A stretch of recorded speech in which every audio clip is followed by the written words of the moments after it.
So this is the second part of toxic relationships. And the relationship that you're in right now, is it healthy? Or does it look like a spider web? I'm Sarah Bush.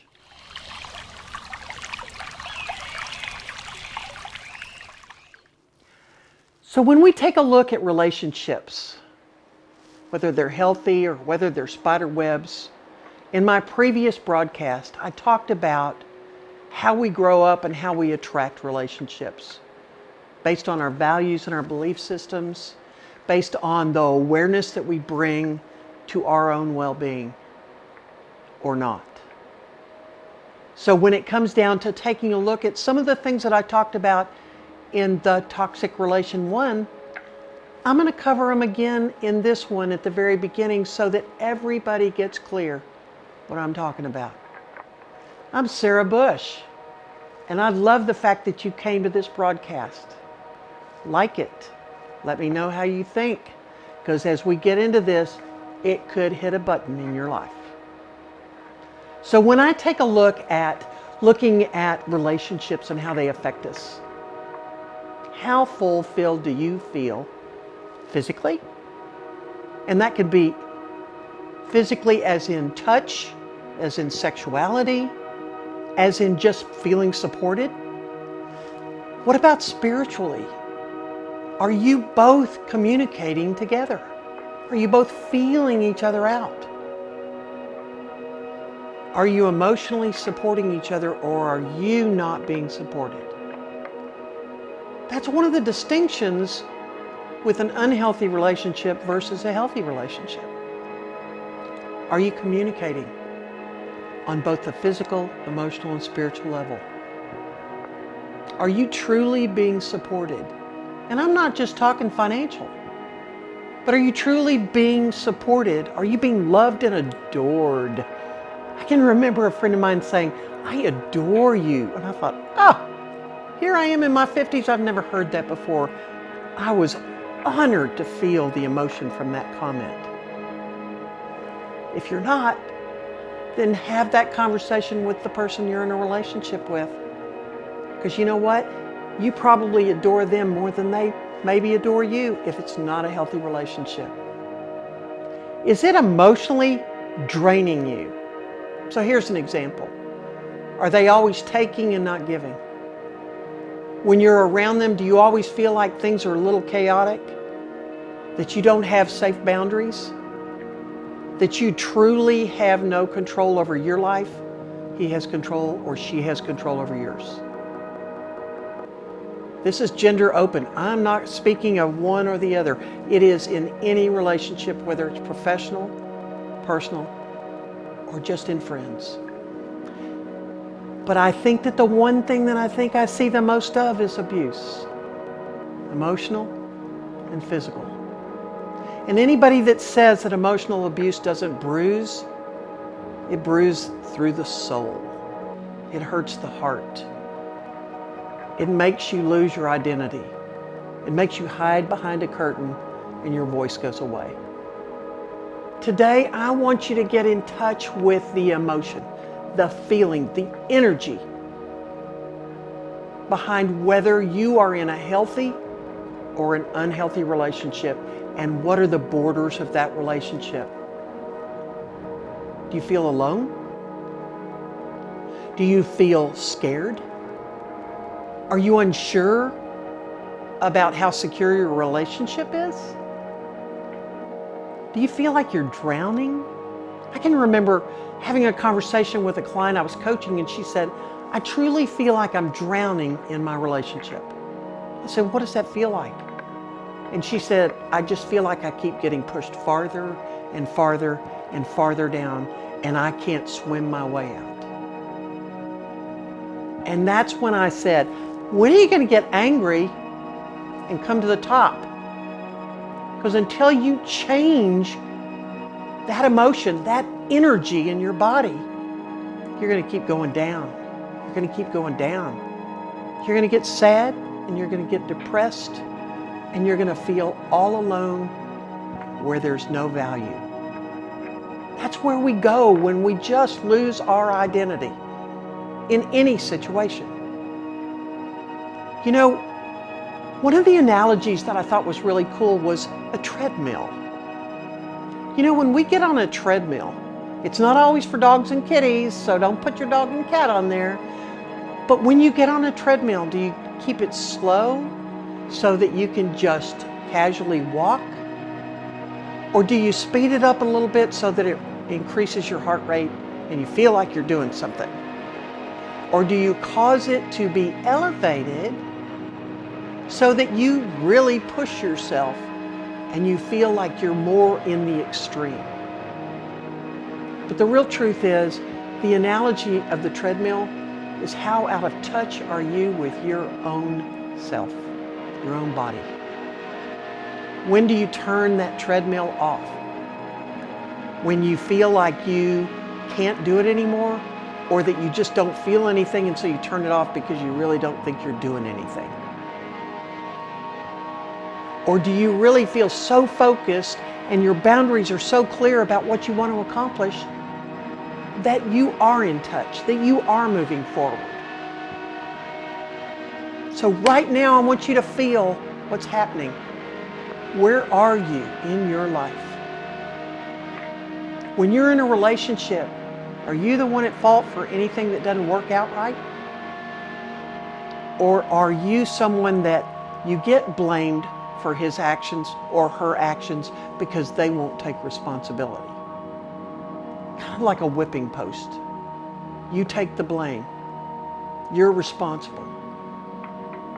But I got to tell you that what happens with that is you start feeling like you're responsible for everything and anything that happens, when you're not. The only person you're responsible for is you. Your own actions, your own beliefs, your own values, and your own stepping forward. You're not responsible for making somebody else happy. That's their stuff, that's not yours. But we have a hard time separating that. So, let me ask you a question. You feel good enough? Do you feel good enough about yourself to believe there's somebody out there that could love you unconditionally? That truly just adores you? You rock their world. Kind of like a Hallmark movie. You know, happily ever after. When in fact, life doesn't always happen that way. But those are always really good examples of connecting, everything matching, and they ride off in the sunset and they live happily ever after. But do you feel like you have control in your own life? The one thing I can share with you about a narcissist, and I truly have had more experience than I care to, is that they only want the attention on themselves. They always want to look good. They always want to look intelligent, especially socially. But you know what? When you go behind that closed door, or when all of a sudden there's a texting going on with your phone, things are different. It's kind of like a Jekyll and Hyde.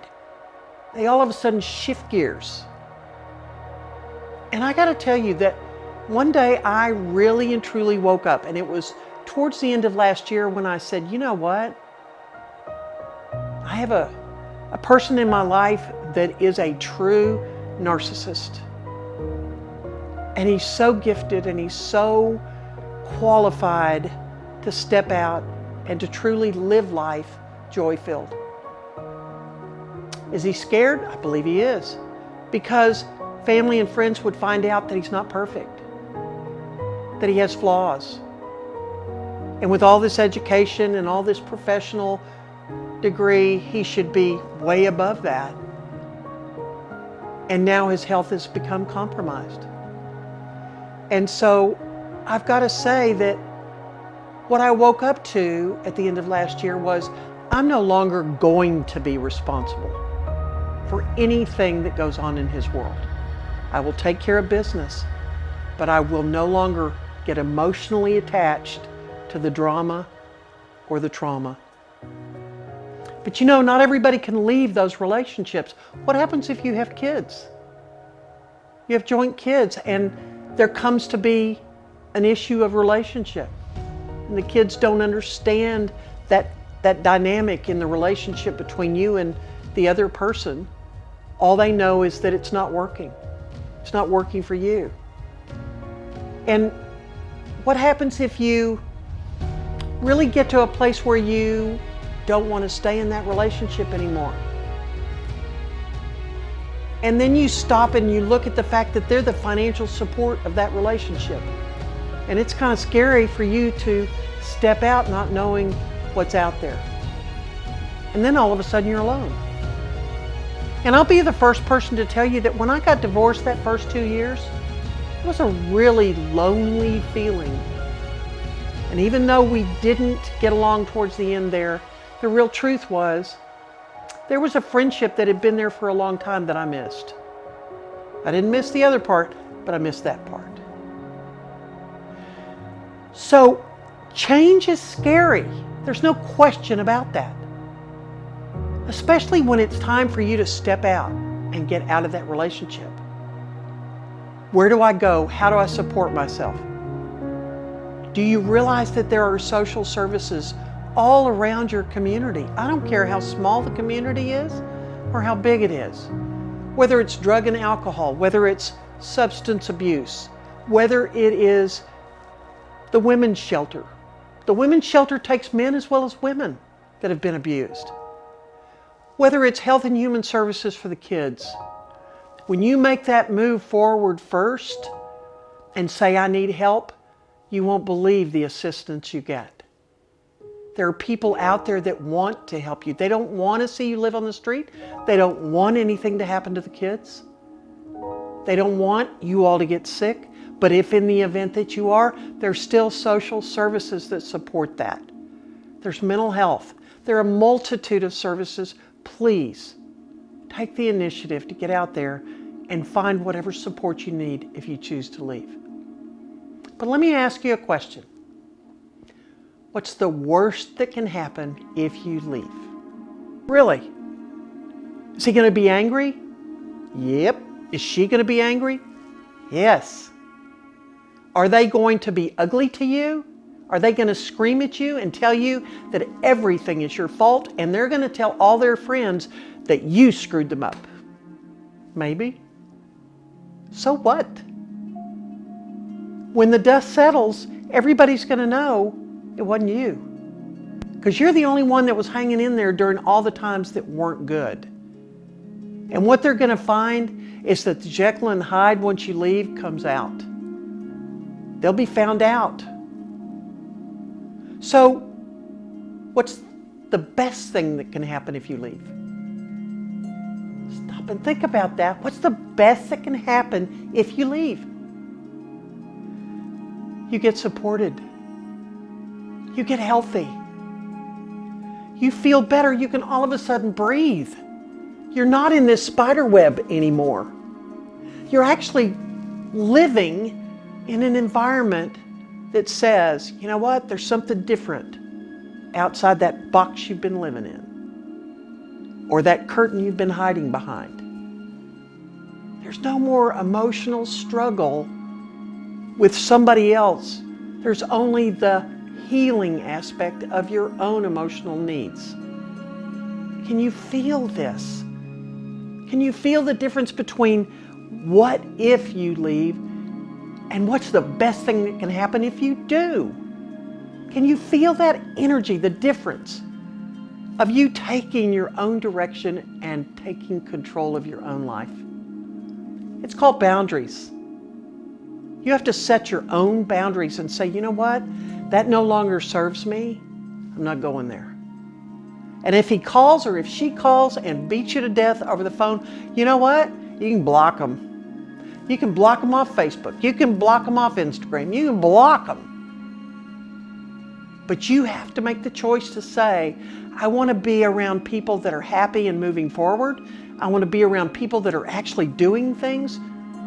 Even in the community, they're helping other people. You can be a compassionate samurai.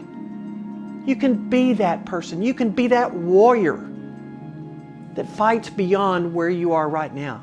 You don't have to live in the cobweb called struggle. Do you get that? Again, you can be healthy.